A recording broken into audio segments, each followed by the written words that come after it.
Welcome, everyone. It's a cold night in South Africa, so good evening to those who are here, or morning and afternoon for those who are joining us from other places. It's always so wonderful together. I think if we had a choice, we would light up in Baula, sit around a fire, and go on for the whole night. And especially as we talk about George Hallett's life and work. So my name is Nobusa Makubu. I am here representing the Works of Art collection at UCT.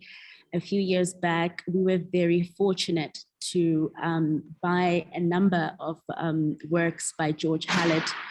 And as many of you know, we are facing a lot of questions around how we collect as an institution, but also how we make these collections accessible, how we generate conversations about the works that are in the collection. And we really have been lucky to have had Ingrid and Chekofatso work with us in realizing this project in the way that they have. I think, as much as we keep saying, we'd love to open up conversations, I think the way that they have conceptualized this the conversation series has just been so wonderful. So I wanted to thank both of them for working on this conversation series, but also putting together the exhibition that we so look forward to seeing. And also to welcome our speakers, Mymoena, Rashid, Gavin. It is such a pleasure to have you on this panel, but also our wonderful facilitator, Khwezi, Gule. Khwezi, I've been your biggest fan for a very long time. So it's always so good to be in the same space, although virtually, but it's always so good to be in the same space together. So Khwezi, I'll hand over to you, but yes, this is just such a wonderful get together. Thank you so much and welcome everyone who's joining us. Thank you, Nobusa, and thank you to everyone that is joining us, but especially thanks to the panelists who are going to be presenting some thoughts on George Hallett. I did ask specifically if I should do introductions, and I was assured that it wasn't necessary, and I agree. However, I should just at least give just the tiniest of overviews of who these people are. So I'll start with the person who's first on my screen. That's Gavin Junches, who is a curator, artist, writer, pedagogue, among many other things. He's traversed many different countries, particularly in Europe, doing all kinds of wonderful things, not only in contributing to artistic practice, but also to the infrastructure around artistic practice.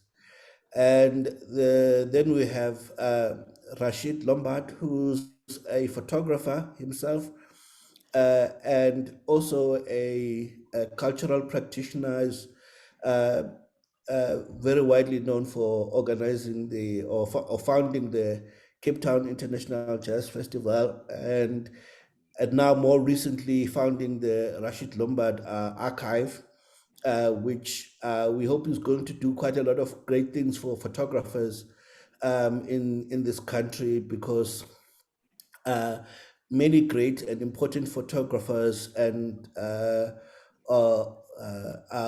whose work is seminal to our understanding of South African history, sort of just been lost to the wind. So this type of archive that Mr. Lombard has started is crucial to the further development of our photographic history. And then we have Memona Harlet, who is currently living in France, and was born in France, but lived for a while in South Africa and taught at UCT in languages and literature. In English and French, and is, of course, known also as the daughter of George Hallett. And so we are very fortunate to have these three individuals here who can give us some of the uh, uh, knowledge about George Hallett that is not already in the public domain. And with that said, I will then hand over to Rasheed Lombard to kick us off with his presentation. Thank you.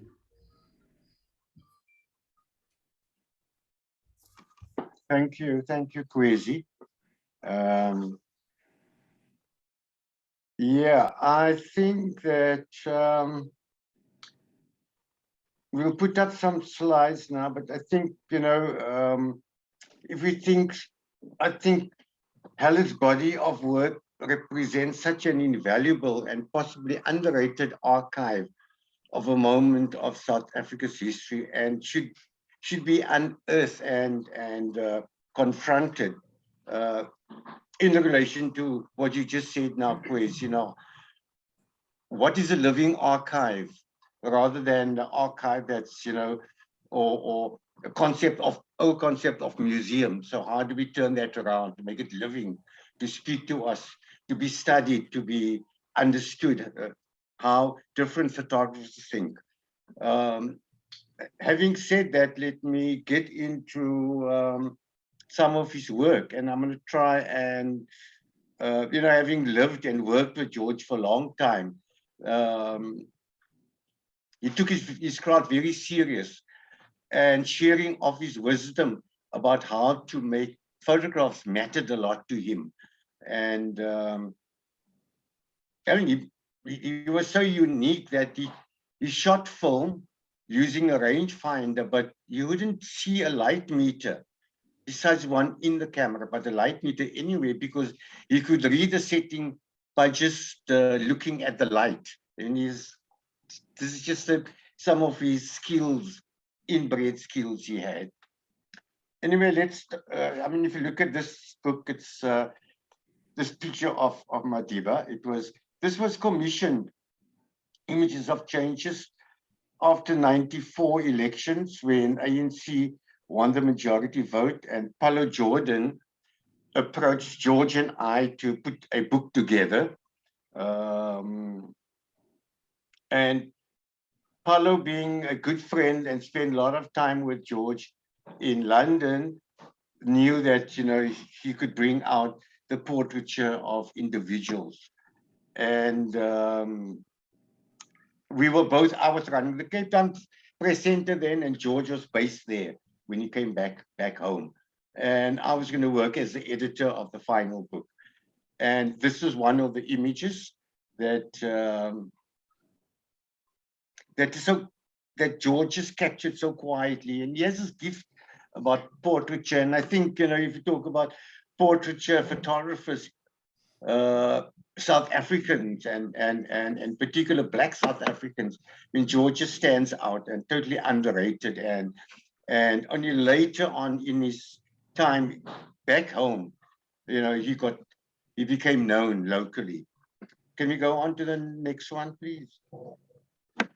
But George used to spend a lot of time with this is one of the portraits. So he was inside Parliament, and this is left to right, Alex Abercrombie, Trevor Manuel, the soccer boss, Stix Morewa, Joe Slovo, and Danny Jordan. So this whole book is about George's going into Parliament, finding people, photographing them in their environment. Nothing was set up.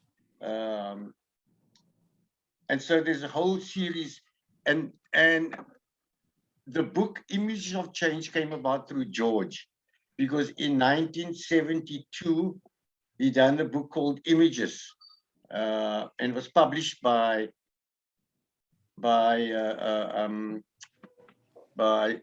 James Matthews, the writer-poet, under his publishing house called Black, and it was called Images. In fact, I've got a copy. So this was done 1972. So he came up with the name Images of Change. Can we move on? But again, I'm talking about, it's his ability to be this quiet person. Can we move on to the next image? I want to come back to this one. This is the one with, again, he's this is Alex Laguma and his son Batu, and it's 1972, taken in London. Again, the image is just quiet, and all James's portraits, people are aware of him. He's always made sure. It might look like a candid picture, but he communicates with the subject. They feel his presence like he feels their presence. And what's very interesting about this picture, and I've got a personal copy of it, more because of Batu, who I met. He's a filmmaker now. I met in Lusaka in the 80s, a grown man. George is telling me about Alex, his love for music and his love for dancing, and his wife Blanche, and then 3 weeks ago, I went to go. There's this play called The Lagumas. It's called Romantic Love and Dancing, The Lagumas. It was done by, produced by Basil Apollos and Sylvia Vollenhoven. And they're all the most beautiful play that was written, adapted from the life of Alex Laguma. And it's about dance and all about his struggle, but all about the dance and the music. So this is a very special image to me. Can we move on? I mean, again, there's two great writers and poets and activists, both late, but it's just George able to capture that moment. And if you look at his contact sheet or his negatives, you'll see there's probably 2 frames. He never used the motor. So, he knew exactly what he wants. Most cases, just 1 frame. And it's all on film. So everything he shot that I've shown now, it's on film. Even the book as well. So, he had this ability of just capturing that moment in time. Can we go back to the previous one of Mandela? Now, part of that one, yeah, it's Encounters. It's a beautiful picture. So it's part of that whole series, Image of Change. But this series won him this body of work, won him the World Press photo in 1995. And this body added a great depth to the figure of Nelson Mandela, showing him in his most humane a man, brilliant, unflinching, but still a man. And that was one of the great prizes he won, the World Press photo in 1995. Khwezi, can we take a break or can excuse me, can we move on?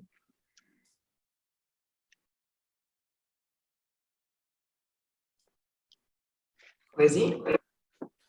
I've said, yeah, can we take a bit of a break? I think I've just finished my 4 photos.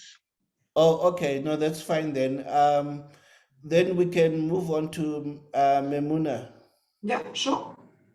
Sure.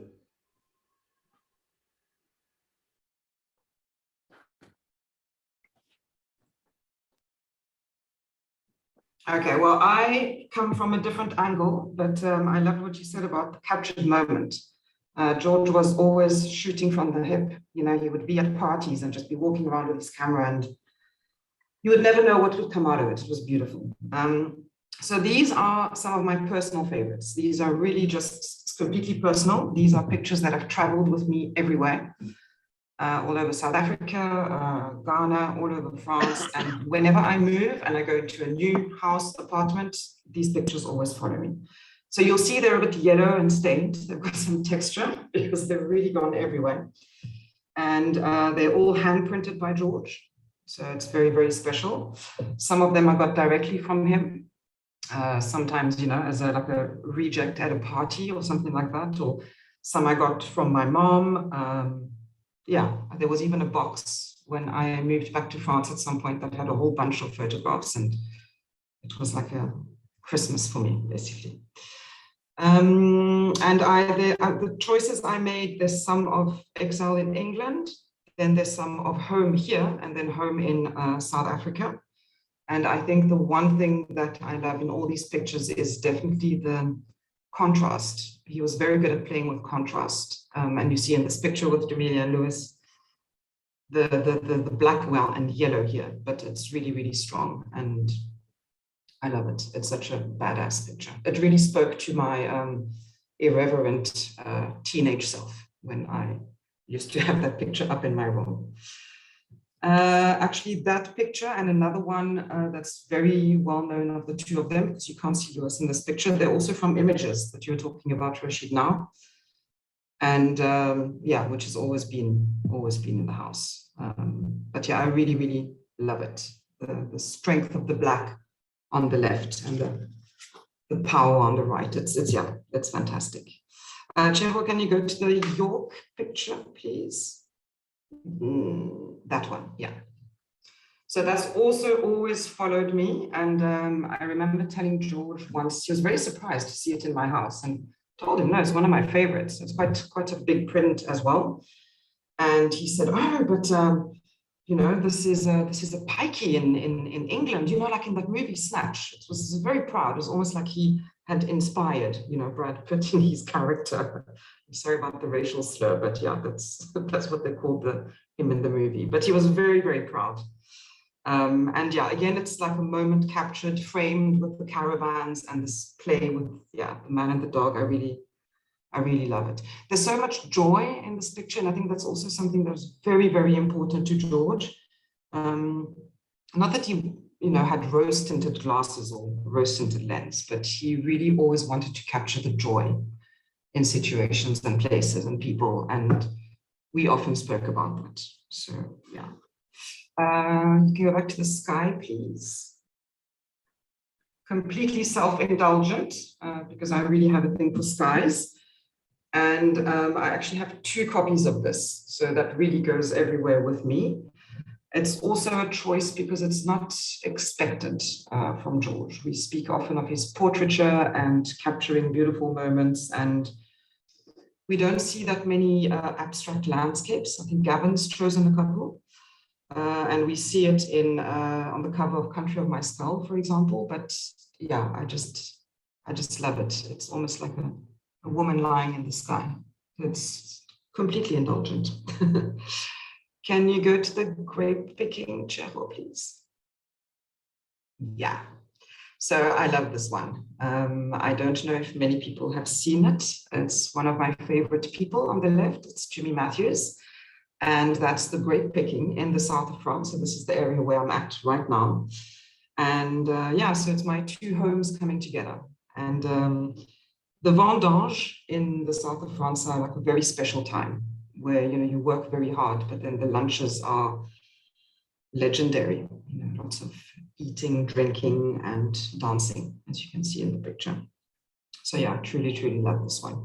It's very, you can't see from the scan, but all these pictures, they're quite damaged, and sometimes they're not cut straight. So it's literally like I would sometimes walk out of the dark room with the rejects. But yeah, I love this one. I love it.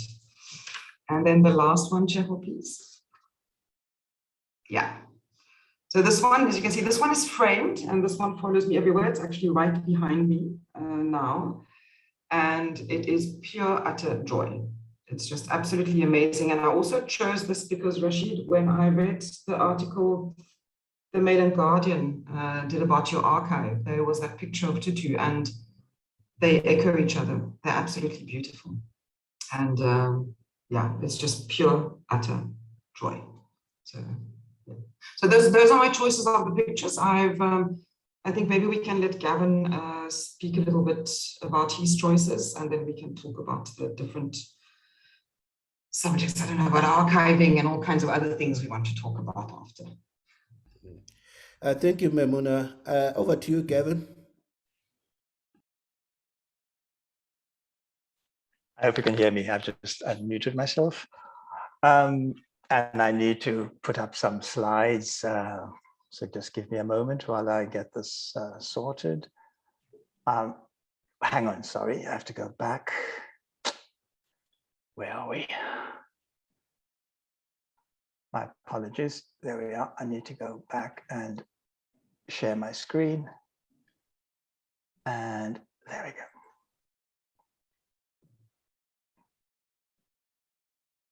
Are you seeing this? No. Yes, we are seeing it, Gavin. We're seeing your screen. Okay. You see my screen? Okay, you see me. Yeah. Good. All right, then I can play them for you.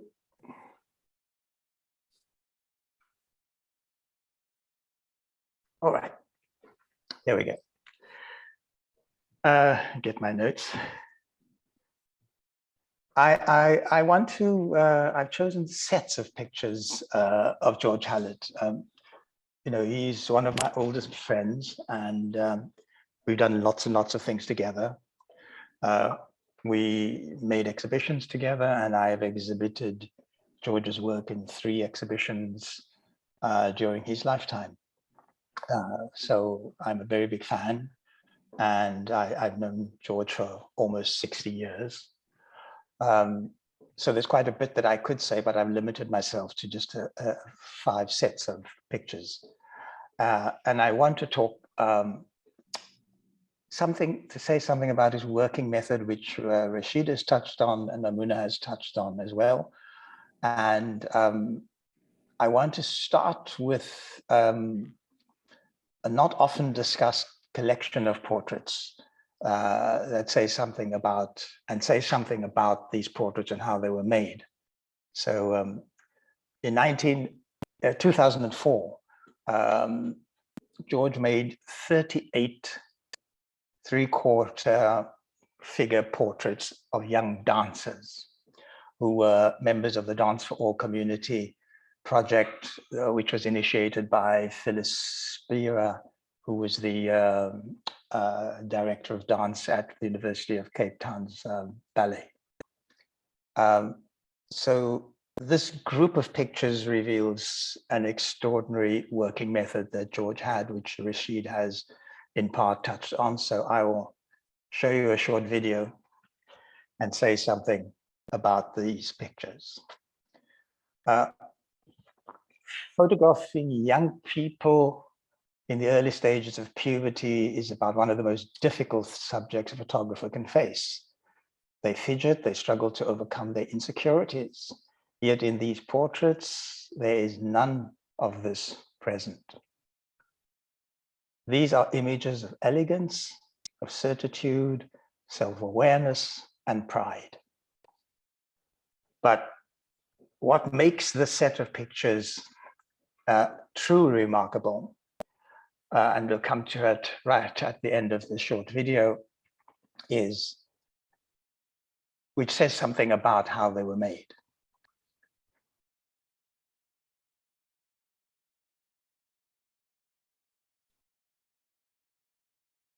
And I think George's working method is quite astounding.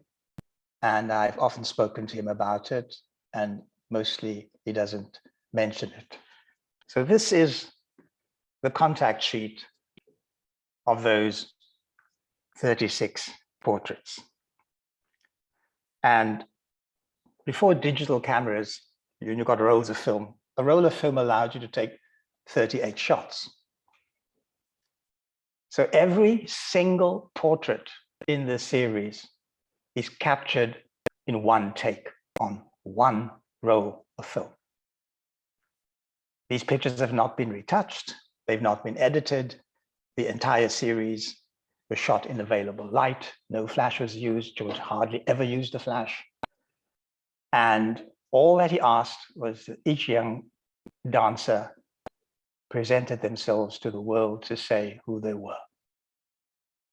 And in that singular moment of them presenting themselves, he captured their image. Now, I don't know of any other photographer who is this economical with photo material, certainly those who used old-fashioned film. Nor would I come across today a photographer who could repeat the skill and take 38 portraits in such a short period of time, not editing them. Now, George learned this skill to be economical with film stock from a man called Mr. Halim, who was his first employer and who hired him as a street photographer in Cape Town. He was given a roll of film and he had to return to Mr. Halim 38 portraits that Mr. Halim's studio in Hanover Street in District 6 could sell. George learned very quickly to choose the correct moment, and he learned how to make a sitter feel comfortable in front of a camera. With today's digital cameras and iPhones, one takes half a dozen pictures and selects the best one. George simply made the best portrait with every click of the shutter.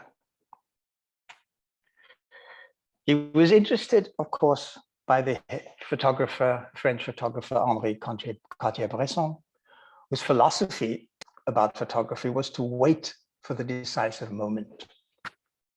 This suited George's way of working completely.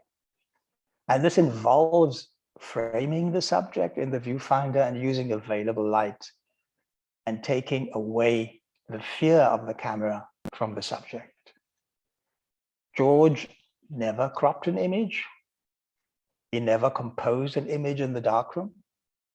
All his photographs have a black border to indicate that he's using the full frame.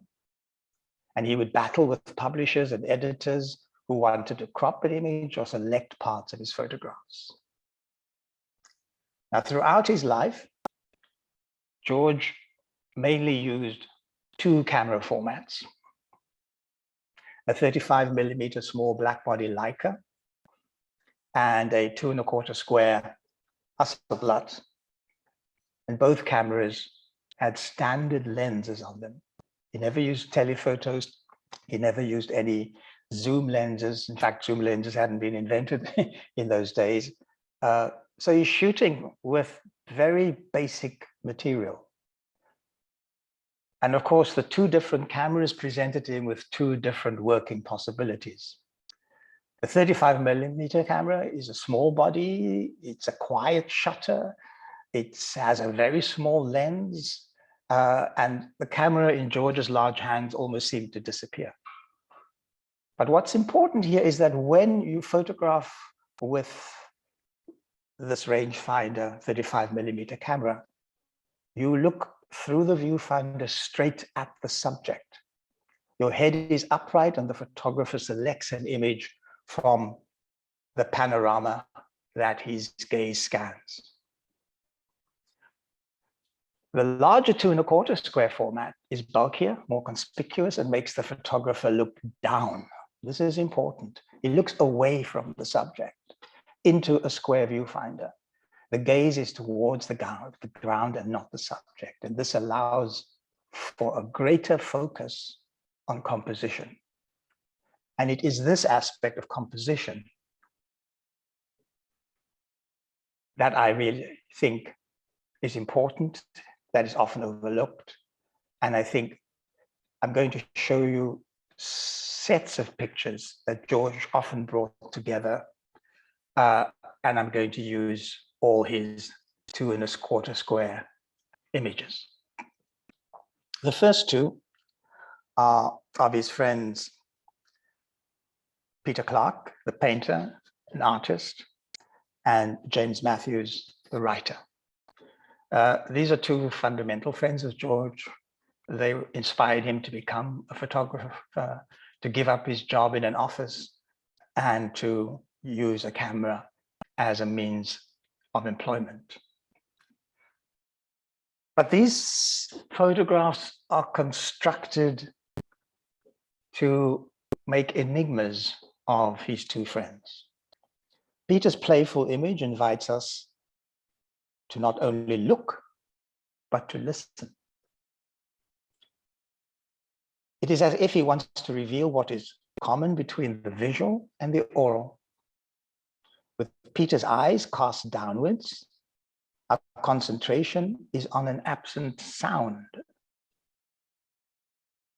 Peter was a craftsman of words and images, and his hands are about to shape something, a single ring of a bell perhaps.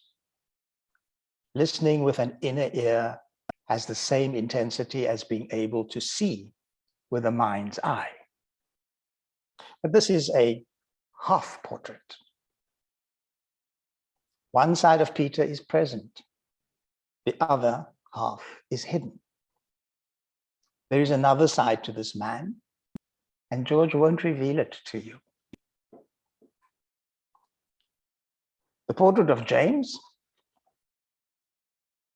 is more austere, but equally elusive. He emerges from a pool of dark water to float above it like an oracle or some river spirit. His expression is deadpan, masking his personality. Those eyes that are as black as the water seem to look right through one.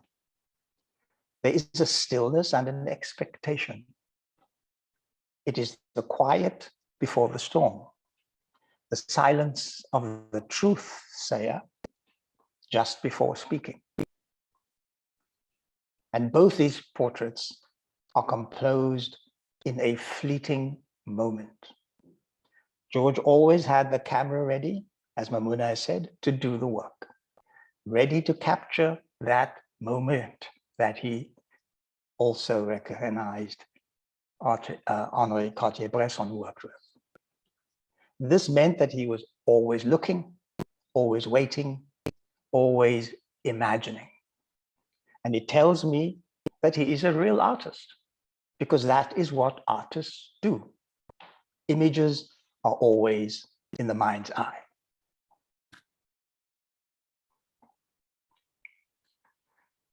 The second pair of images are of Zimbabwean Quarrymen, taken in 1981, I think. It's the composition of these pictures that establish their power. The strong angular lines in the rock face echo the diagonals of the workers' bodies and tools. And this constructs a focal point for the hard physical work being done. And together, the background and the action, they speak of a precarious struggle of man over nature. Here it is the harvest of sheets of slate, and the energy in this composition is palpable. In the second photograph, the energy is fragmented, dissipated. The jagged terrain seems to wrap around a tired worker, offering shelter almost. Loosely stacked sheets of slate tell a story of a job only half done. There is no energy in the worker, but there is more to come when they need to move the spoils of their labor to market.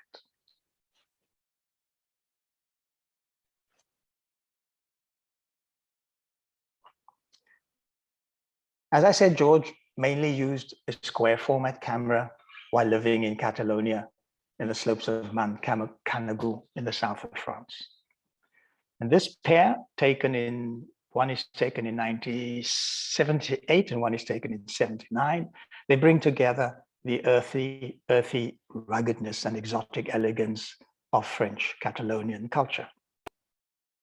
In each image, a shoulder, an elbow, and a hip form a bold triangular composition. The first one belongs to a toreador, the other to a woodcutter. The detail of the brocade and embroidery on satin cloth come alive and almost seem three-dimensional. And this exuberance strengthens the triangular composition. The elbow of the woodcutter is equally detailed. The Hessian bag draped over a coarsely knitted jumper is more rustic, but no less spectacular. And the contrast in these textures could not be greater between the two pictures. But yet there is another element to each composition. The hand protruding from the decorative sleeve has manicured, lacquered fingernails and a wedding ring. You have to look very carefully.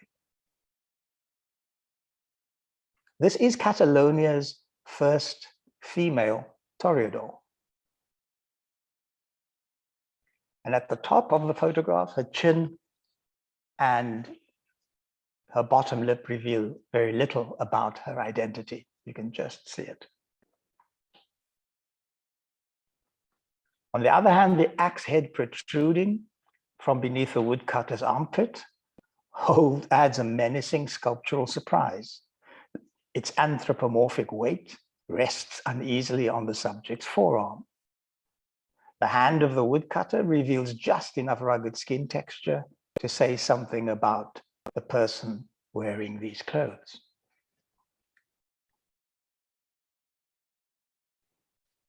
And so to my final pair.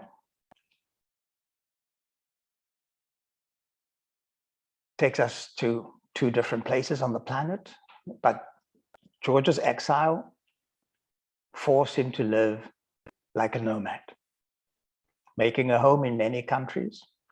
He always seemed to find connections or sought out connections between Africa and the locations of his nomadic life, creating a visual link between a wall from Zimbabwe, or the great Zimbabwean civilization, which he took in 1981, and a garden in the south of France taken in 1979 is an example of this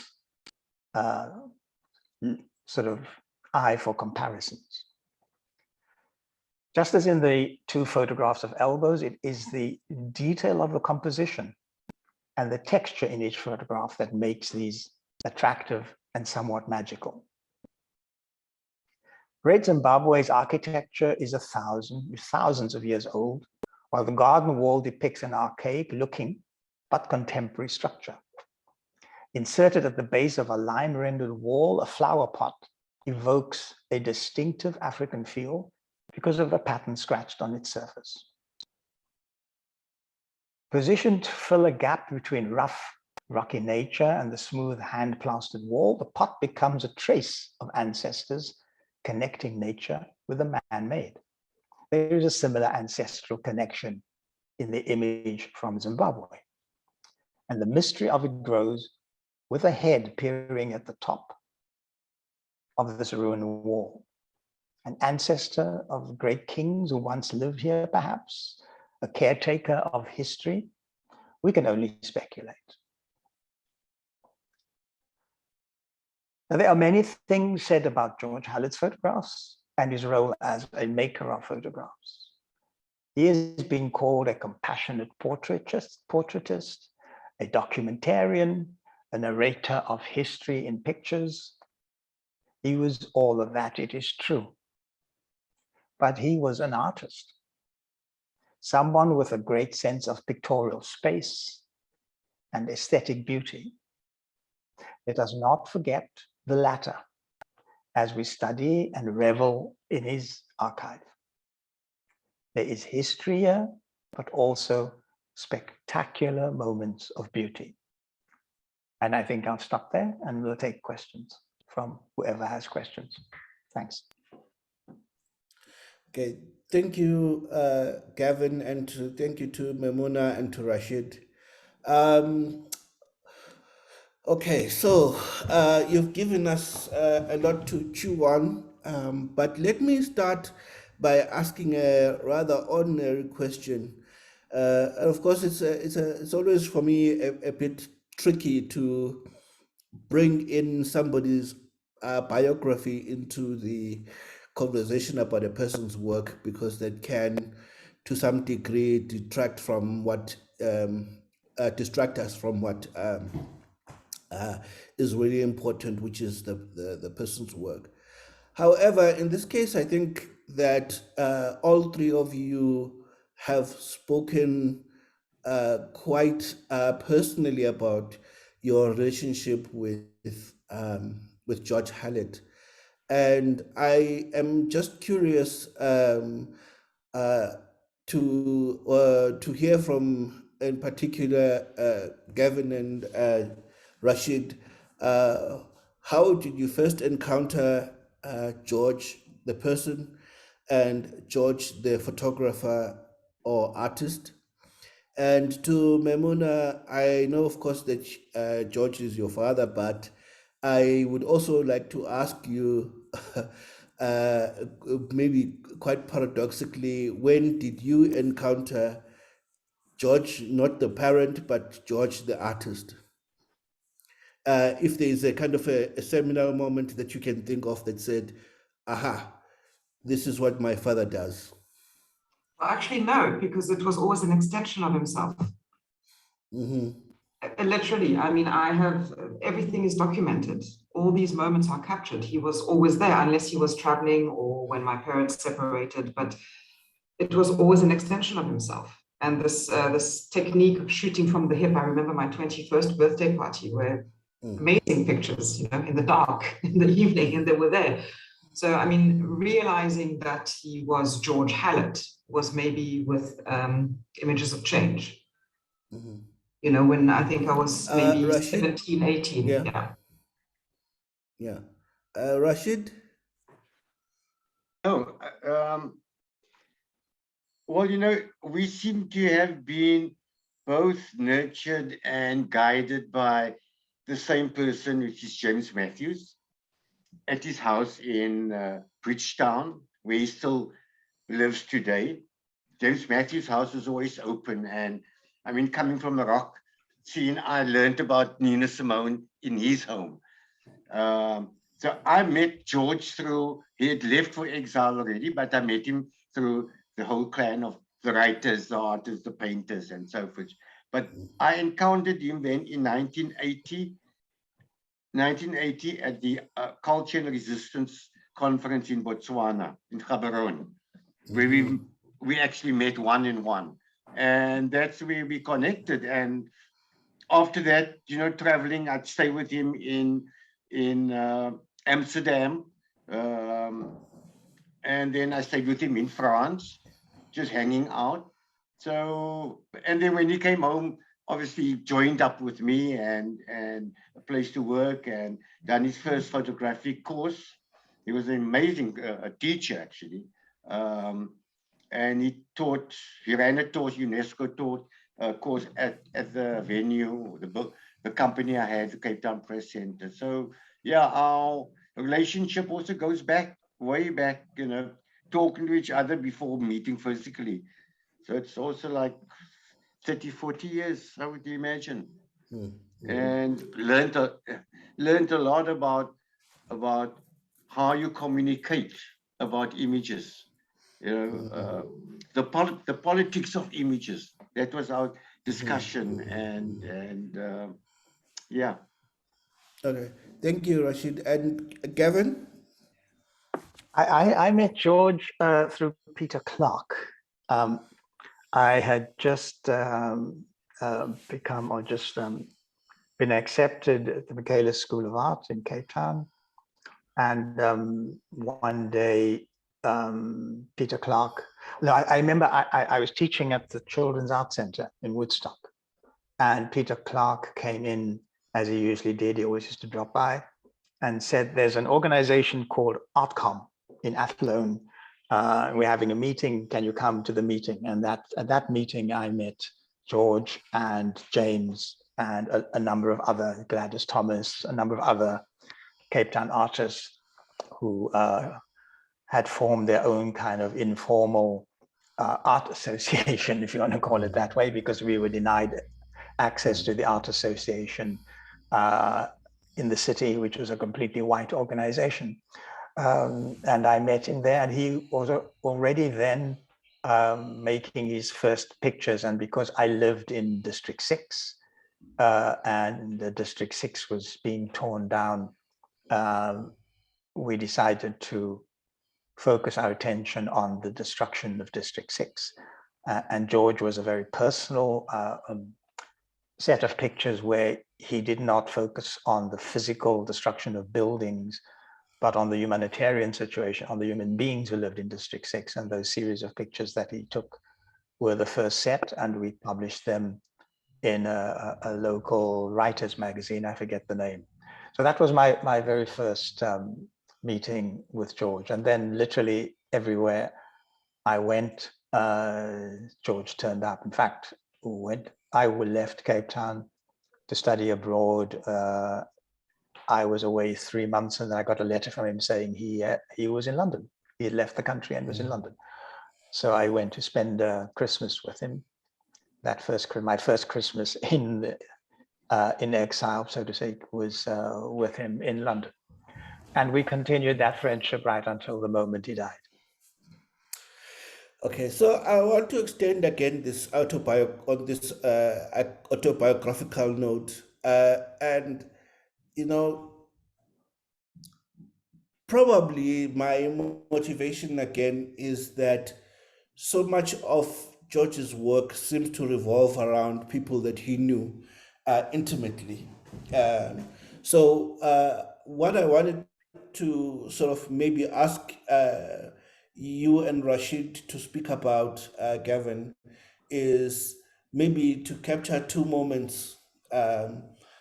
The one in Cape Town, the kind of artistic milieu and interactions that existed there, writers, musicians, artists, and also the moment then in the UK, the writers, musicians, artists, and what that interaction was like.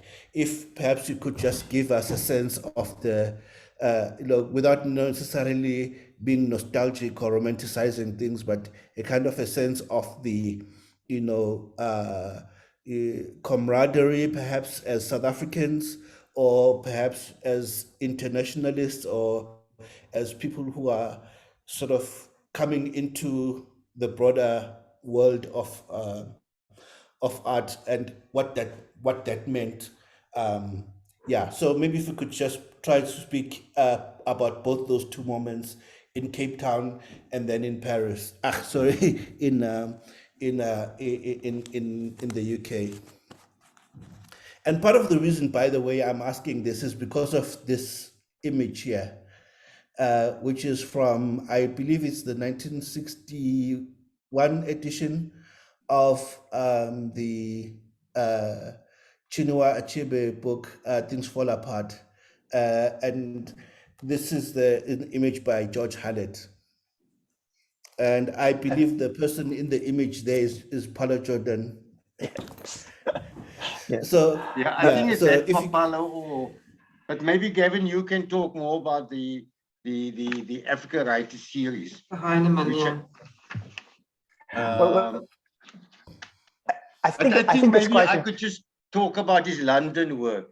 I think there's a whole body of music images, in particular Friends and Exiles. The Blue Notes, the Louis Moholos, the Didupo Kwans, Mongezi Feza, all the other writers, Eugene Skiev and his group of people, and I've seen that body of work. A lot of people haven't seen it yet, but it's there. And I think, like I said earlier on, that we've got to find a way that we unearth this and confront this archives that's sitting there. And if I can just add on, related to sitting with photographers who's passed and their work is sitting there, there's a large number of key historical and current heritage resources, archives that are undigitized, and a lot of it is with little prospect of ever being digitized. Hence, how do we address that issue? There is a lack of purpose-built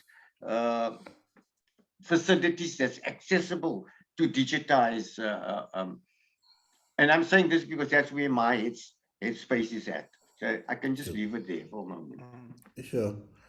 I just want to pick up on your question, Khwezi, because I think it's important just to just mention something.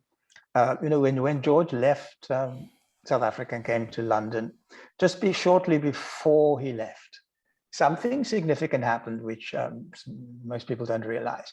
And there's someone in our audience today who knows the story, a man called Bailey Sillick, who worked as, I think, the public relations person for, I think it was MGM company, who came to Cape Town with David Lean to film part of Ryan's Daughter, a film made by David Lean.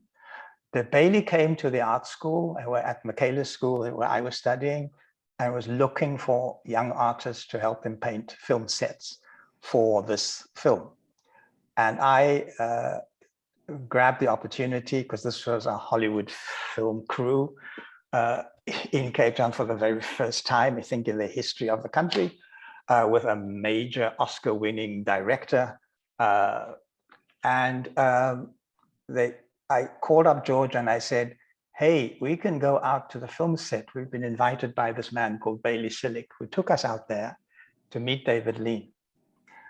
And in that film was a writer called Robert Bolt, who was a trade union leader in the UK. And when George came to London, in those days, to work in the print media, you had to be unionized. You couldn't just come in and join. And Robert Bolt, being a trade union leader, gave George a union card, which allowed George to work for the Times of London. And he was the most published photographer of the Times in 1974, working just for the Times educational supplement. That is a major, major part of his life, and only made possible because of that first connection to a film crew that came to London. And if Bailey is, I saw his name pop up, so I want to just say hi to him if he's listening. You are part of our history, and we thank you very much for giving us that opportunity. Bailey came to live in London, and when George was in London, we met. We often went to Bailey Sillick's house in London. So this little piece of information that few people realize just how important these moments were, that a foreign international director looked at my work and at George's work and Peter Clark's work, actually came to our houses. David Lean came to my house and spent 2 hours talking to my mother.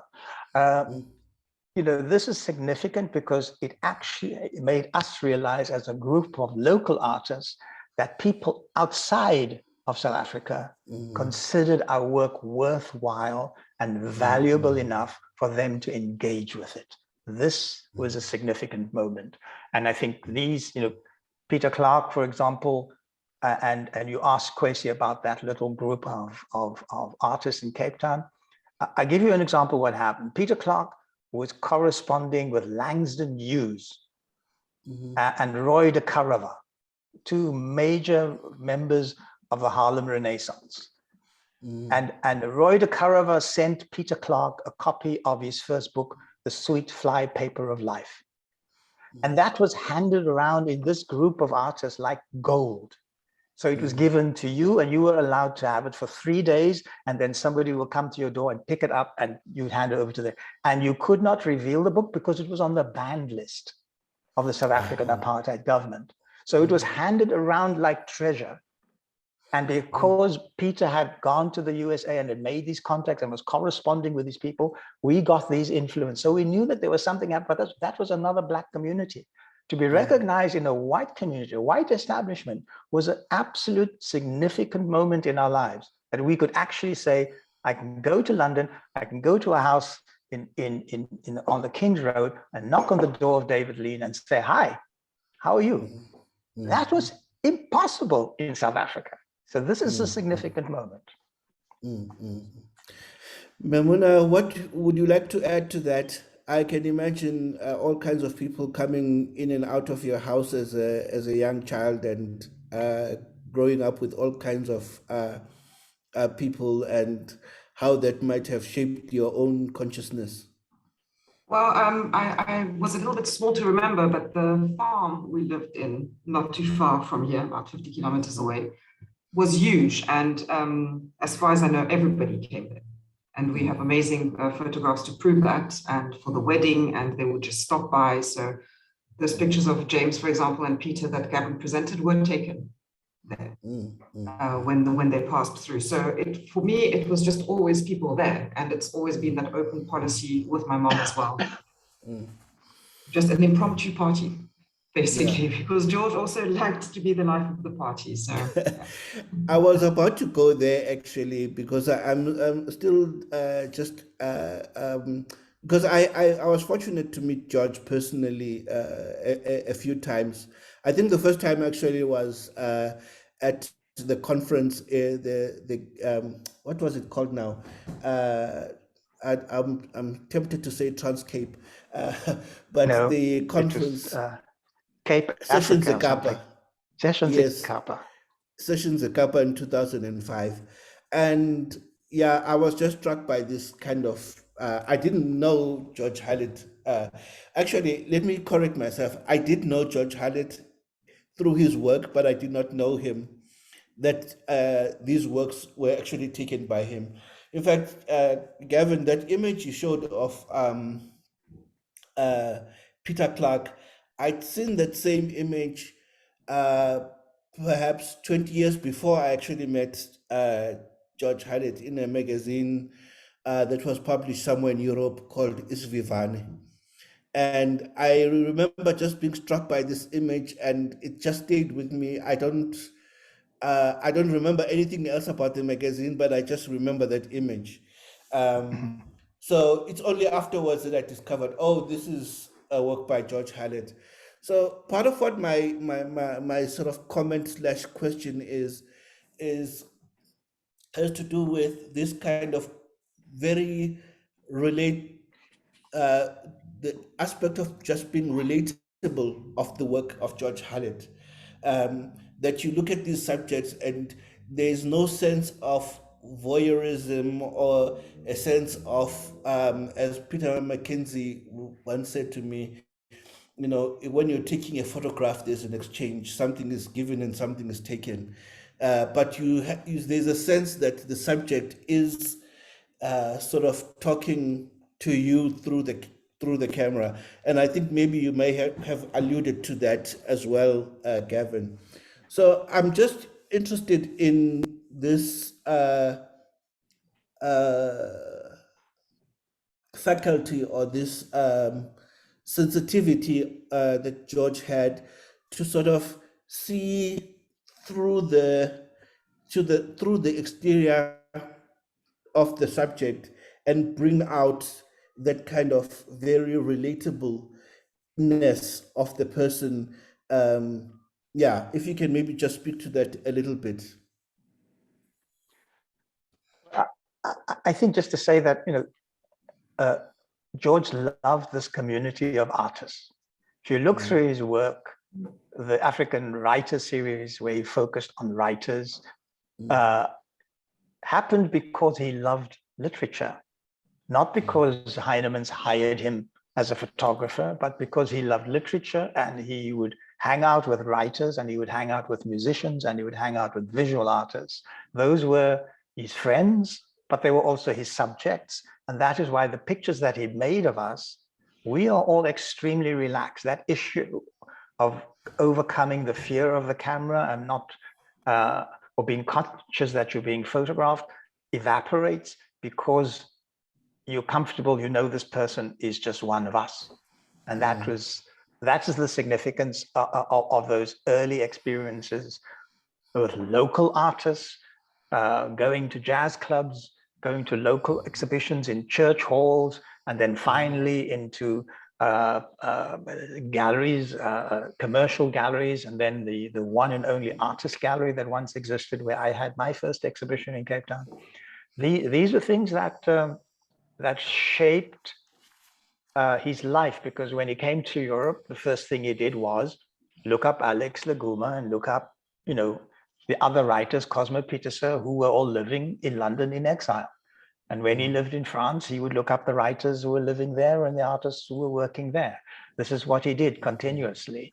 And I think that that ability to observe and to be fascinated by creativity, the creativity of others, was always in the back of his mind. And that's why keeping the camera on his hip, so to speak, was not to miss a moment with these, creatives that he worked with. And so Heinemann's, when they looked at the first images of the writers that he had, they just realized, we do not have a better photographer than this person to do us,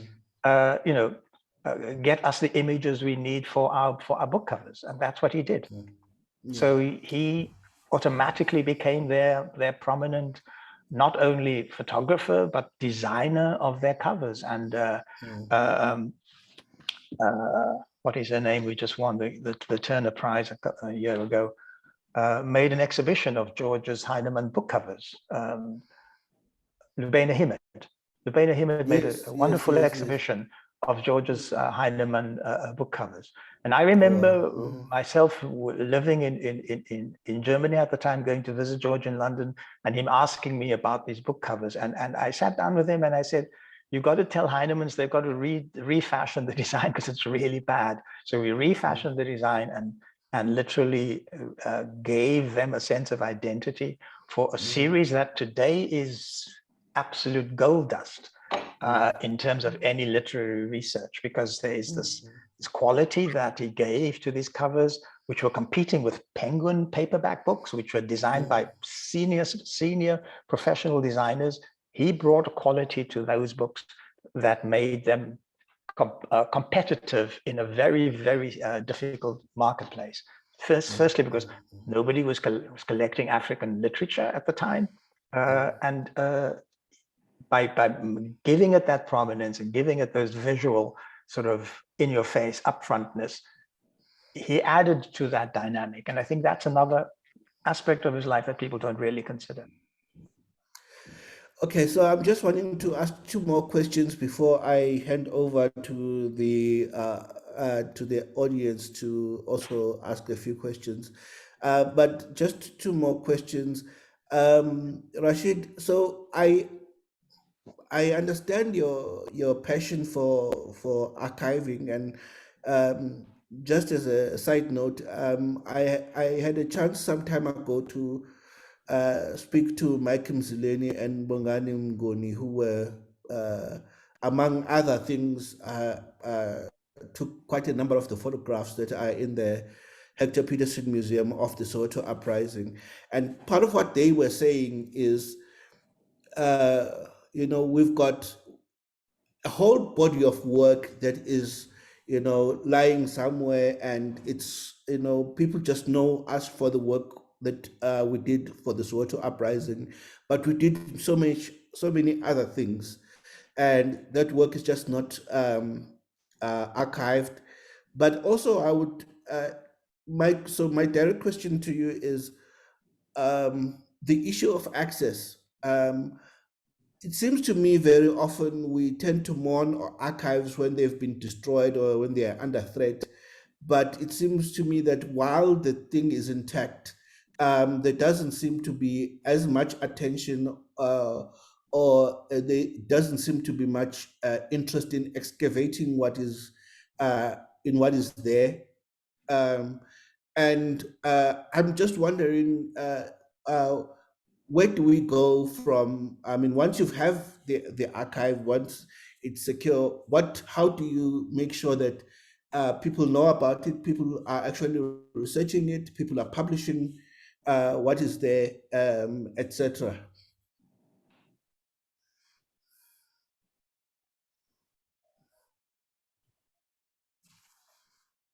You're on mute, Rashid.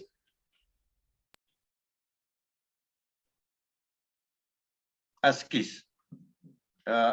Firstly, part of what I'm doing, and in particular looking at the body of work with Mike Nzreni personally as well, is to form a family trust.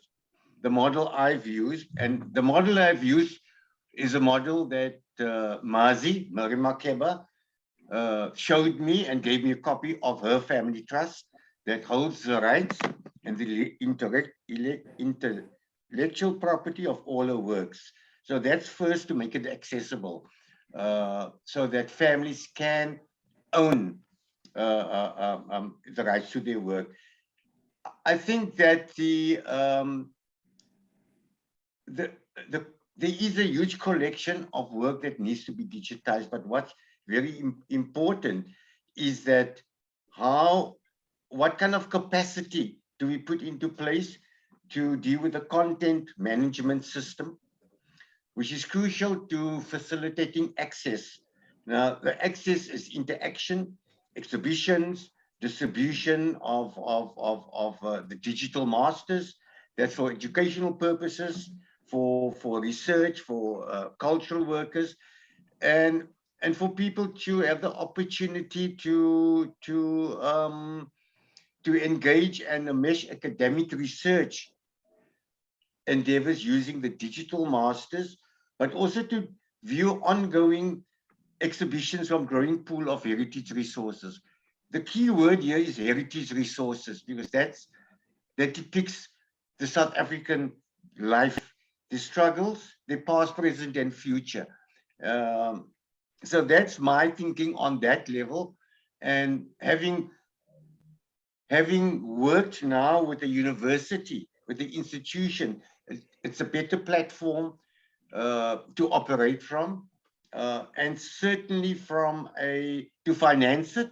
I find it easier to raise money for university than for a private enterprise. So, this costs a lot, because it means you got to equip yourself with proper digitizing equipment, the proper metadata systems, flatbed scanners, and so forth and so forth. And of course, set up a darkroom, number one, because a lot of the stuff, including my negatives, 90% of my work, which spans 50 years, is celluloid. We first got to wash it and refix it, and so with all the other works coming in, the works of Mike Musleni and others.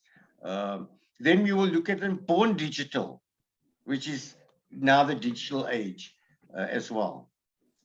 But I hope that answers your question, and went a bit overboard as well. But I think that's a critical structure right now, is to deal with the works before people pass on.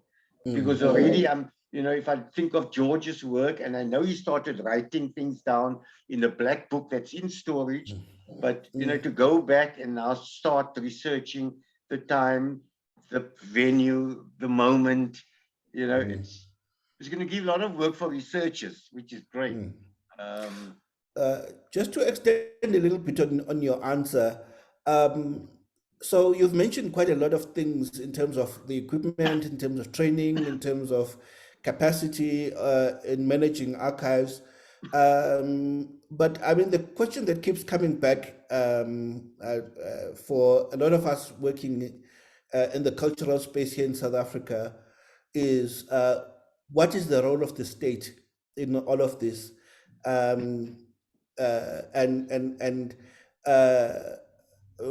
Not just in idealistic terms, but in real practical terms, what do we think?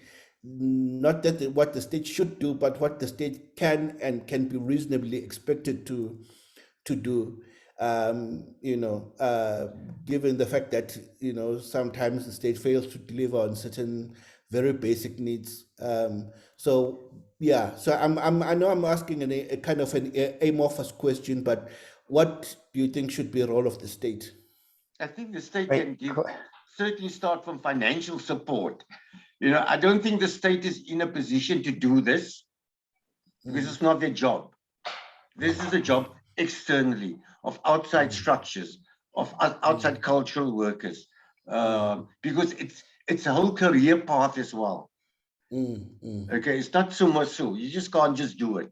You've got to train people up, and so I think that is their role. They have come up with a policy about the heritage resources and digitizing policy.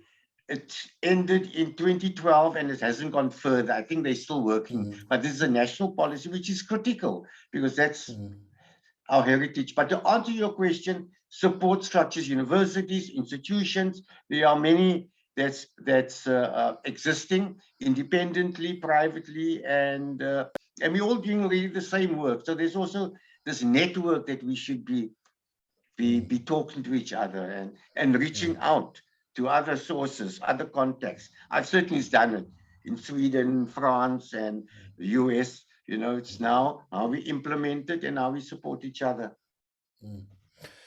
It's my favorite. It's my favorite gripe with the South African government, and particularly the ruling party. Firstly, if you want to work in archives and you want to work heritage, you have to know, and you have to be desirous to want to know. Within our government, within that political movement, there is not the desire to want to know, certainly not the past in the way that it relates to culture in any significant way. So the reason why you get a commission that then brings together 5 people and they just sit and they talk for half a year and they write a recommendation, it goes into a shelf in the minister's office and that's where it stays. They have never, ever been interested in making use of their natural heritage, the archives that exist, because they don't know what exists and they are not interested in finding out what exists. There's not even an inquiry on the part of this government to actually do something. When I was commissioned to write a history book, a visual cultural history book on South Africa, and you know this, Khwezi, this book is a 4-volume history book. We could not even get a meeting with the Ministry of Education through the Ministry of Culture to make this an actual aspect of education nationally, which is what it should be, because it's the first record of a democratic visual art history of the country. They go off and they give their visitors all kinds of presents, horrible gifts they give to foreign dignitaries who come. They don't even give those history books to our foreign guests to let them know. And they could so easily do it because they helped fund it. They gave me the startup money to do it, and they still haven't done anything once because they are not interested. It's that simple. So we can scream as much about getting money. If there was a significant input from the point of the government to even get commercial sponsors to help with this research, they would find thousands of supporters across the world, but they don't want to do it. It's that simple. That's my gripe. I've told you about this before. So one of the questions that perplexes me sometimes is, I believe Baleka Mbete is either a parliamentarian or is in the top echelons of the ANC. Similarly, Thandi Modise and many other people who were there at the Symposium for Culture and Resistance. Surely the penny must have dropped then. Hasn't. They really, even those few who do know, and someone like Paulo Jordan did know because he did engage with us. Yes. But beyond them, nothing. So those who in the know did not really know how to actually make use of this valuable or invaluable resource that is there. And it's not just in the visual arts, it's in filmmaking, it's in music, it's in dance, it's in theater, etc., etc. The fact that David Goldblatt at one point was considering giving his archive to an American university because South Africa didn't want it. People don't know the story. It was his daughter who actually made him turn around and say, no, this archive has to remain in South Africa because we do not want future researchers to travel to the USA, to the southern states of the USA, to actually find out the visual cultural history of their own country. That's like Nigerians going to the British Museum to learn about, or Greeks to learn about the Elgin marbles. It's the same absurdity that just repeats itself And our parliamentarians should be aware of this, but they don't do anything about it. They don't actually talk to you, Khwezi, who they should talk to, or to Rashid, to do this, because you guys are in them now. It's a simple invitation. Come and have a coffee with me while I'm in Pretoria or while I'm in Cape Town. Come and have a coffee and tell me what needs to be done. It's a simple question. They don't want to do it. They're too bloody lazy. Thank you, Gavin.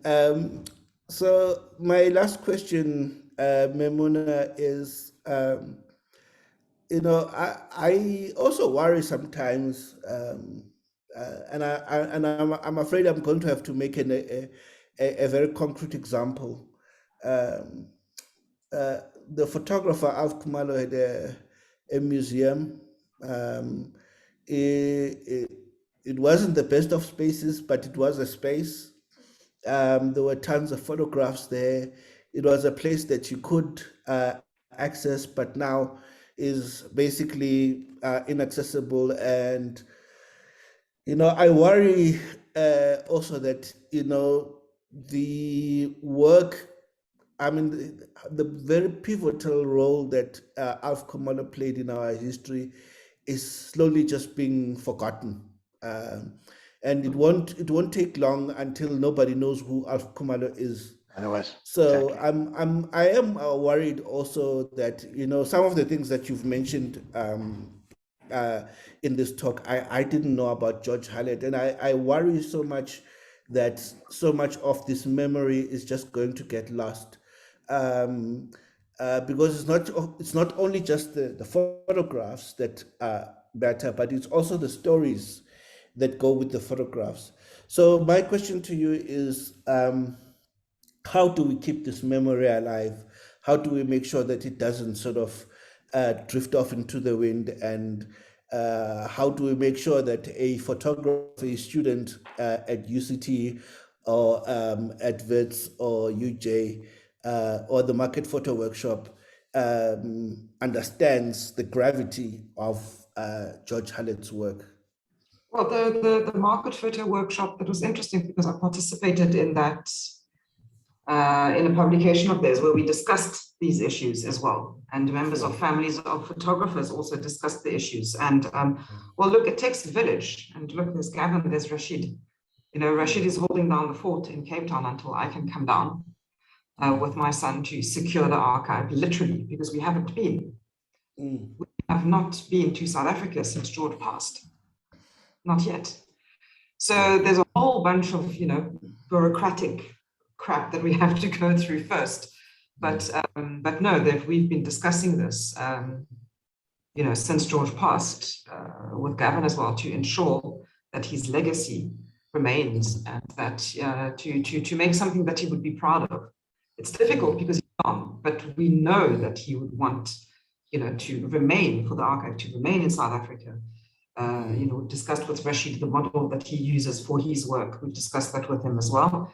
So all these things are in discussion at the moment. And it is what, I have a 24-year-old son. He helps me with this as well. It's passing it on to the next generation and making sure that all these moments that George has been capturing, has captured, we can share them. It's very important for us. Yeah. It's most probably very important to stress what Rashid is doing in his new archival institution he's creating.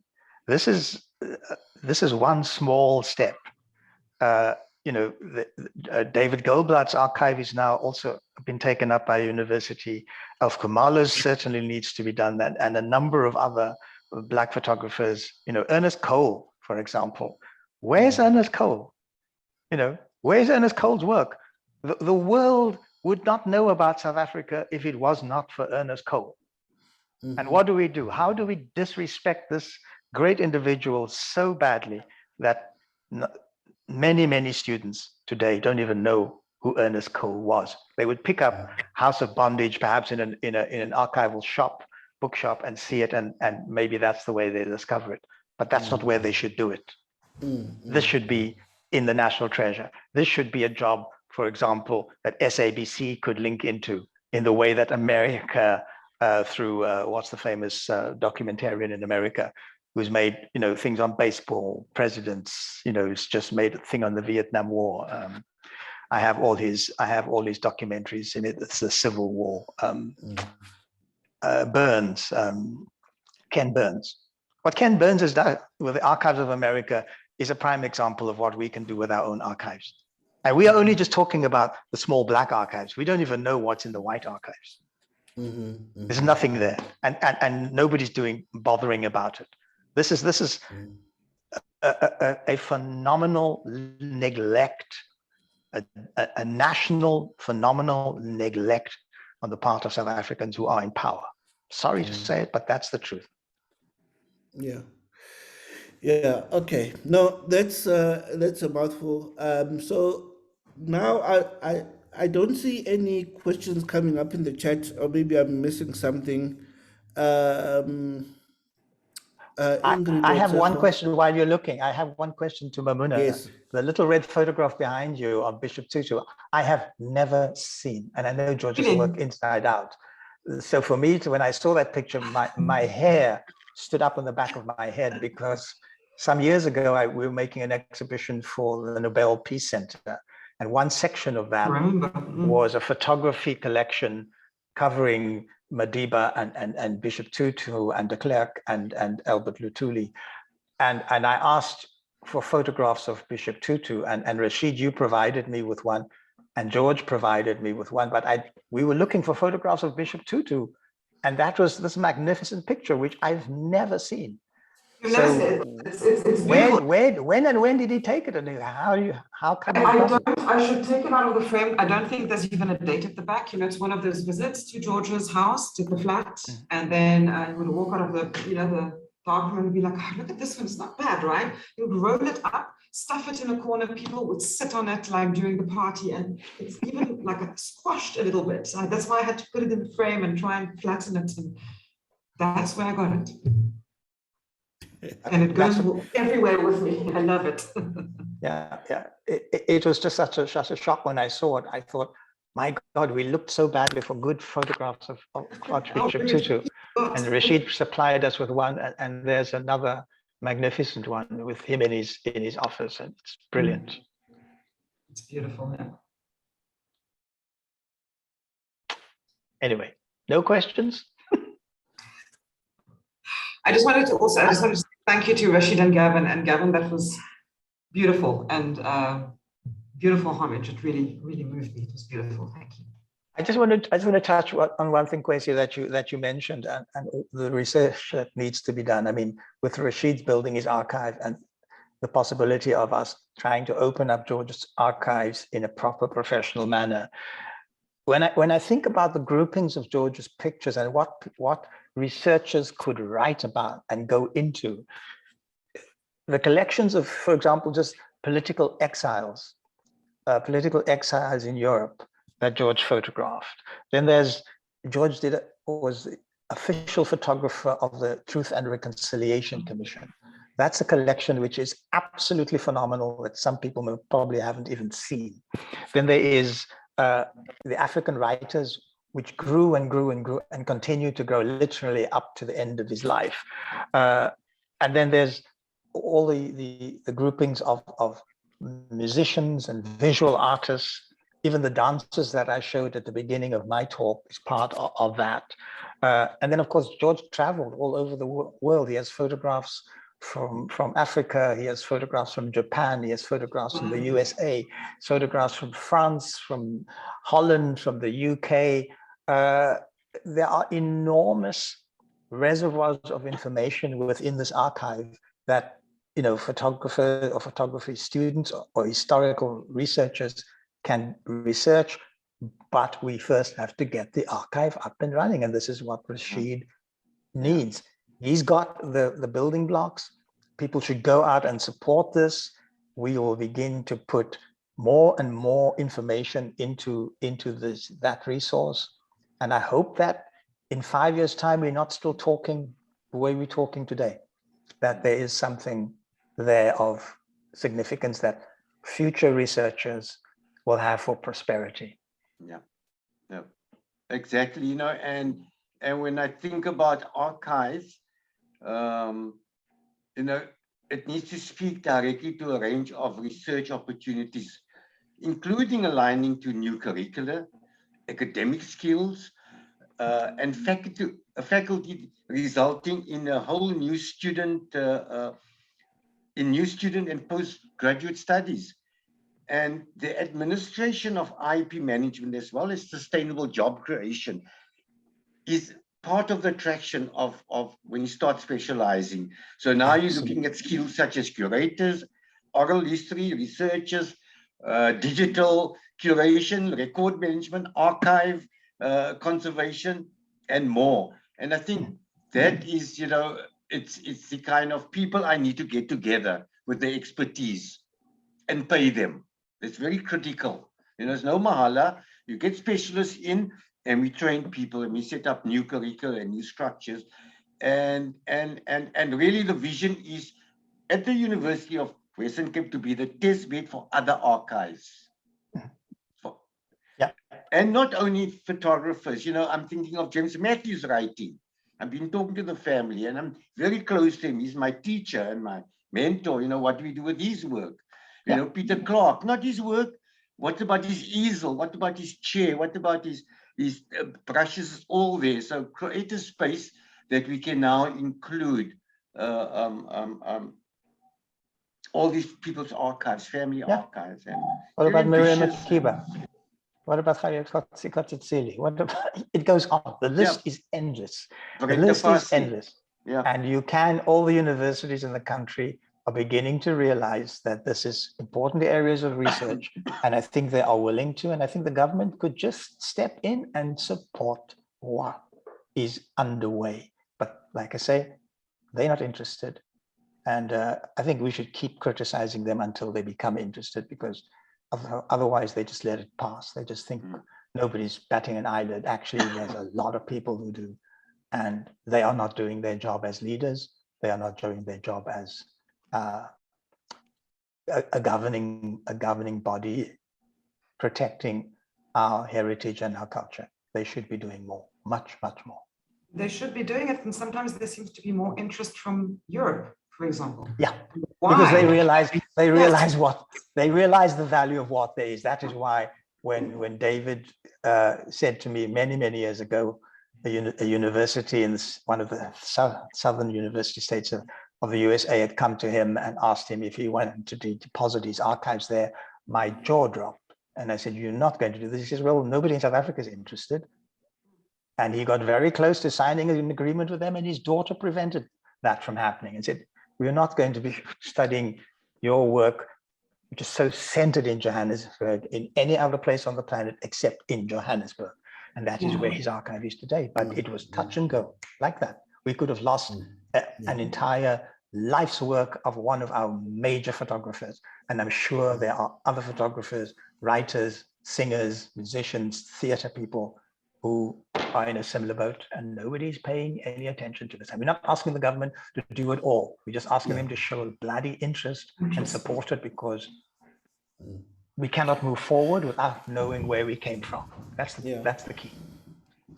So let me maybe ask a different question, Gavin, and I want to take you back to 2006 when we worked together. And, one of the major issues that we were talking about, myself, you, Gabi, and the Cape team, was the issue of infrastructure and how international partners, rather than funding individual little projects, they should also fund the infrastructure. And without necessarily going into the issues with my own institution, there is a fundamental problem with the infrastructure, which requires a lot of resources. So the question that I'm asking is, how do we go about convincing or talking to institutions, public and private, internationally, who have the dollars and the pounds and the euros to invest in or to support our institutions? or to at least set up the infrastructure that we can then begin, or the scaffolding, I should say, that will begin to build on, because it's clear that our own state is maybe taking a bit long to come to the party. So where do we go from here? How long, how many days have you got to talk about this? Because that's how long it's going to take. It's not, I mean, I'm simplifying this, of course, because I have to. No one outside is going to give you money if you do not show an interest in your own resources. Correct. Nobody is going to give you a goddamn penny if you are not engaged, putting your limited resources to try and get things off the ground. When people realize that you recognize the value of what you have, they will bring an additional value to it and support to it. So if you do not indicate that you want to do this, and you can do it step by step, you can do it province by province, region by city, artist by artist, however you want to do it, you must show a willingness to want to do this. So maybe it means you give a little bit less money to football and rugby and cricket, and you put a little bit more money into things like archival research. Maybe you take a little bit more money out of some other pot of money and give it to the university so that they can initiate these research projects and build institutions and build infrastructure and train. And the more we do that, the sooner, as Rashid's explained, the sooner we will get the qualified people more to run these institutions and to work with these archives. But we have to hurry up because George is now past over a year, more than 2 years. We are losing a number of our artists from that historical past that actually provide us with the heritage information that the apartheid state denied us from accessing. This is the important message, that if you want to do this, you have to. If you want to, someone said, in fact, the filmmaker I was just talking about, Ken Burns' film on the Civil War, says, you do not understand America unless you understand the Civil War. And that was the reason he made a 12-part documentary on the American Civil War. And once you see that, you understand America completely. This is the same thing. If you want to understand apartheid after British colonial rule through its history and its demise, you have got to make some form of archival documentation about it that is a significant learning tool from where we were and to where we are coming to today. If you don't do that, it's gone. And I just see can I just add there, Khwezi? Can I just add there? My opinion on that is that in terms of your infrastructure and your capex to set up, you need to find the money in the country, be it private or public sector, before you go to donor agencies. Donor agencies you can tap into for bursaries, for funding people to study. So my fundraising was done in the country for the first 3 years, and that's to set up. It's a huge budget over 3 years. And in this case, Gavin, it has been the university, because it's for the university, it has been funded by the Department of Sports, Arts and Culture. In fact, I had the minister presented at the university to be present, to say that he's supporting it. Yeah. Further than that, I'm now going to go, in order to top up and to add extra, I'm going into the private sector, the business, and use matching funding and use all kinds of methods based on the concept of archiving. And I'm going to go to a lot of our friends, our comrades, or businesses that we even photograph to say, can you pledge annually 5 million? Write it off against your business and so forth. So it's all finding new ways of sustaining this. I want to give myself 3 years. My daughter and the rest team can continue, but I will continue to look at an 8 to 10 year plan to sustain this project so that we can look at all these Georgia archives. We need to, it's priority. I'm sitting on it. I'm sitting on a small archive of another South African in exile. It's all around culture. I'm Graham Smith. He just came back and he handed me 3 files and said, I'm out of the game. Here it is. Okay. And it's our history, our struggle history in London, in Amsterdam, the anti-apartheid movement, and yeah. So that's just my bit about how I got government this time around to put money down. It's not in the bank yet. I'm still doing the paperwork, but the pleasure's there. Yeah. Good. I see something here in the chat. Somebody called Ben saying that in as much as Gavin has mentioned Lubiana Himid, that the work that Christine Ayene has put into the George Hallett's work, as well as Chimurenga Library, should also be acknowledged. Absolutely. Yeah. Yeah, I'd like to thank Christine. I actually spoke to her quite a bit this week before the conversation, and she's still finishing her PhD on George, and there should be an exhibition towards the end of the year. Okay, excellent. Okay, we've been going on now for an hour and a bit, And a half. and 40 minutes, and I think we have said a lot.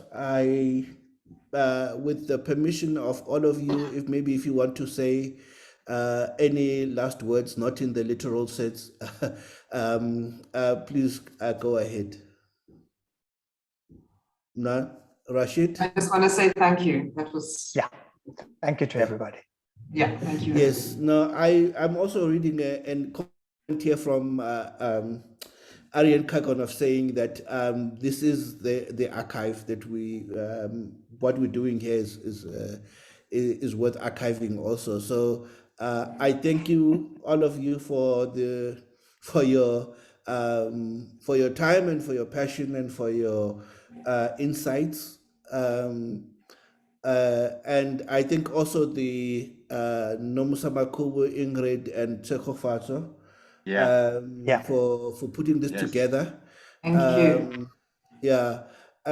And I think they should actually have been calling it a gathering of elders and a very young man called Khwezi. Agreed. It's a good way to end it, Khwezi. Yeah. All right. Thank you for the audience. Can I interrupt, Khwezi? Yes, yes, just and everybody, sorry, maybe people have a pressing question here. Could we just see if anybody does? Okay. No, you can unmute yourself, anybody, if you'd like to comment, please. Nope. Anybody? May I say something then? Yes, please do. You know, the issue of access and the state and different institutions. Someone put in a comment, not that the institutions of higher education are also implicated in not caring often. And I can't articulate it well right now, but you know, there's other photographers and other artists sitting here and archivists and all sorts. But access is a real issue.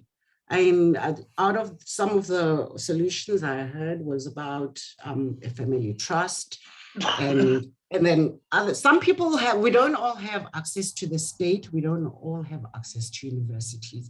We don't all have access to corporations.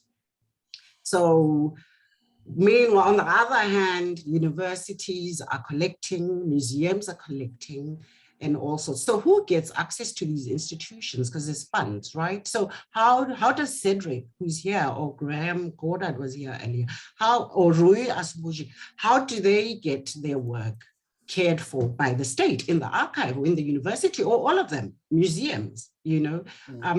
I think we often don't talk about that practicality of the access and how some people just don't, and then what happens? So are we saying UWC or all the universities are going to collect everybody's work? who determines this and how is it determined? It's a long saga, and I've put it very inarticulately, but I think it's a real issue. And there's a class element to it and so much more. Actually, I mean, I'm going to jump in here, and what I've often said about South African collections, and not necessarily photography, but it also applies to photography, is that if you go to Isigo National Gallery and you go to the Olive and Hayes Museum, or you go to Pretoria Art Museum, or Johannesburg Art Gallery, or William Humphreys, or Durban Art Gallery, what you will find is a little bit of everything, you know. And so, you know, my feeling, at least, is that, that, you know, okay, so let me put it this way. Among all of our institutions, I think there is almost like no kind of concerted effort to collect African modernism. Yes, South African modernism, we've got it covered well and good, but African modernism, we have got very little. So rather than having sort of like little collections of everything, I think there is a case to be made for some specialization. So that if Isigo is going in one direction, Jack could be going in another direction. And in that way, we can sort of begin to have collections that have got even more gravitas and more kind of focus and more depth. Because I think right now we do have the breadth, but not so much depth. That's just me. The tendency has been to copy institutional roadmaps set down by European and American institutions. That's basically what South Africa has. We need to find a solution that is suited or designed to meet South Africa's needs. We do not have the kind of financial resources that these big international museum institutions have. So we have to find alternatives. But I think the willingness to begin somewhere small has got to be there. This is, if you show a willingness to do something, others will come in to help. You know, I remember at the time of just before the first general election, the release of Madiba from prison, all the world wanted to help South Africa, and we had no plans for the help that we needed. We had made no preparation to say, what are we going to do with our museums? What are we going to do with our visual culture? What are we going to do with our musical culture? Who's going to do something with Maria Makiba's legacy? Who is going to do something with Hugh Masekela's legacy? Nobody had a plan for any of that. And nobody was willing to even step forward and make a plan. So I think what the world therefore did at the time was, we can offer you this, but if nothing we can do, we'll step back. And that's what they did. They stepped back. The same thing happened in Zimbabwe.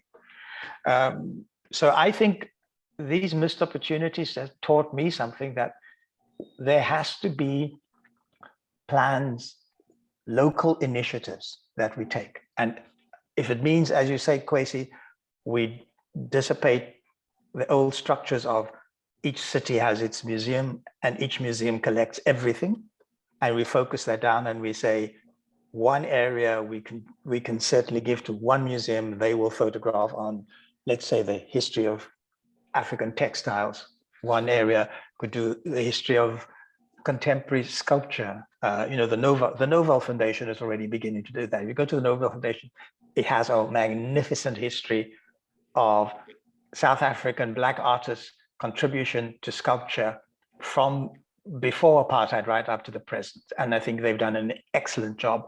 Nobody's talking about it. I don't even think the South African government has actually gone to see what the Nobel collection has. It's a magnificent collection. When I went there for the first time, my jaw dropped. I did not realize that any one person had this volume and depth of knowledge and sculpture and examples of sculpture from our cultural history. So it's just like, they've got to go and find out.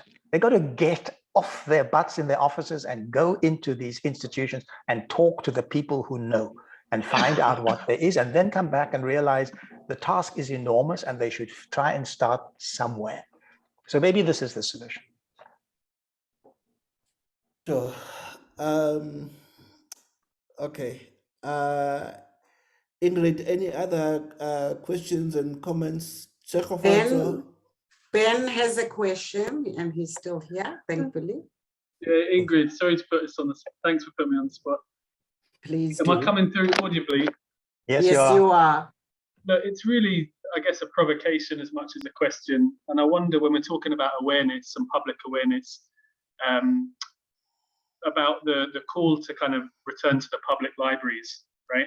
And how many of George's materials are exhibited, but exhibited in the form, as Chimurenga reminded us, of the book covers, right?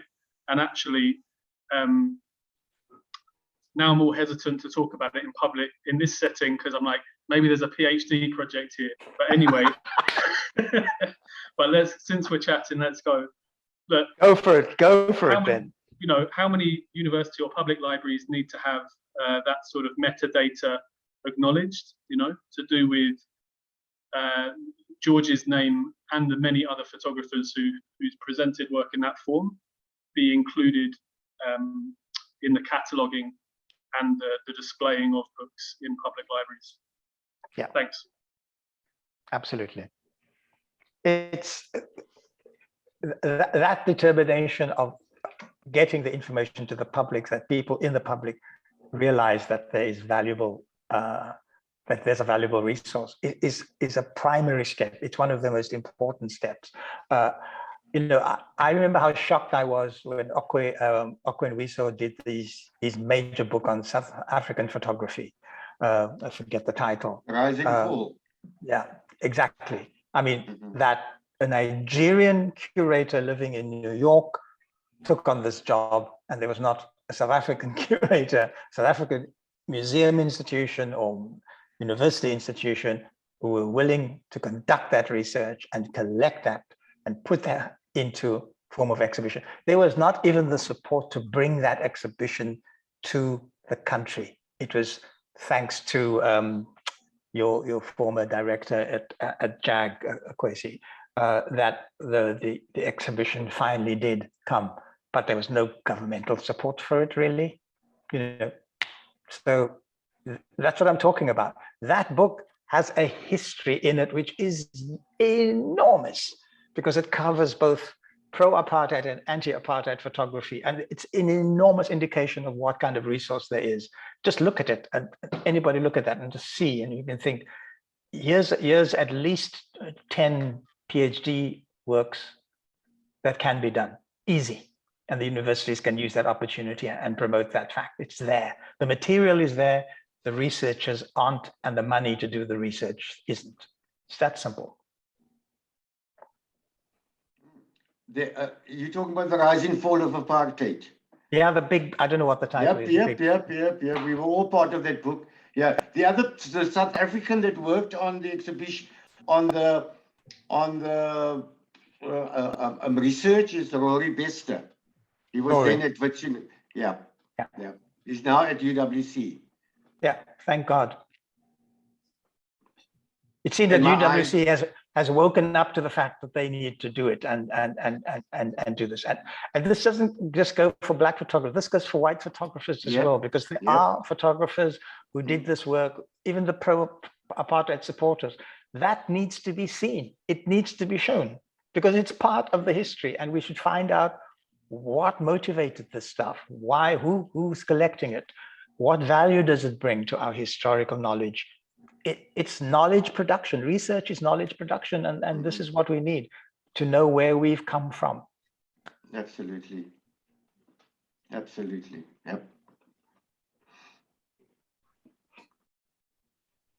Good. I have to run. I'm afraid I've been called already twice on my phone for a meeting. So thank you to everyone concerned. I enjoyed this session. It was great. Lovely to see you again, Khwezi, after so many years. And yes, Rashid and Memona, we will talk, no doubt, over the We'll next talk soon, months. definitely. Okay. Thank you all very much. Thank Thank you you. to the organizers, and thanks to the audience. Thank you. Thanks, Thank everybody. you. Thanks, Bye. everyone. Thank you all. Bye. Thank you, CT Bye. Khwezi. Khwezi, right. Where are you based, Khwezi? Johannesburg Art Gallery. Oh, you're Jag. Okay. Yes. Okay. I'll touch base with you. I'll get your number from Ingrid. Sure. And touch base with you by WhatsApp. And Okay. I'm due No, to- excellent. I'm looking forward to it. yeah, I'm on the Arts and Culture Trust board. So I'm due to do my first trip out post-COVID. Okay. Cool. Okay. All right. Thanks, everyone. Thank you. Cheers. Okay. Thanks, Ingrid. Bye. Thanks, Rashid. Bye.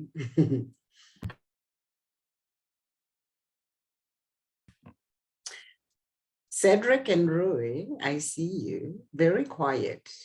And David and Harun and Brittany. Bye, everybody. I'm out. Thank you. Hi, this was great. Thanks, everyone. Thank you, everyone. Cheers.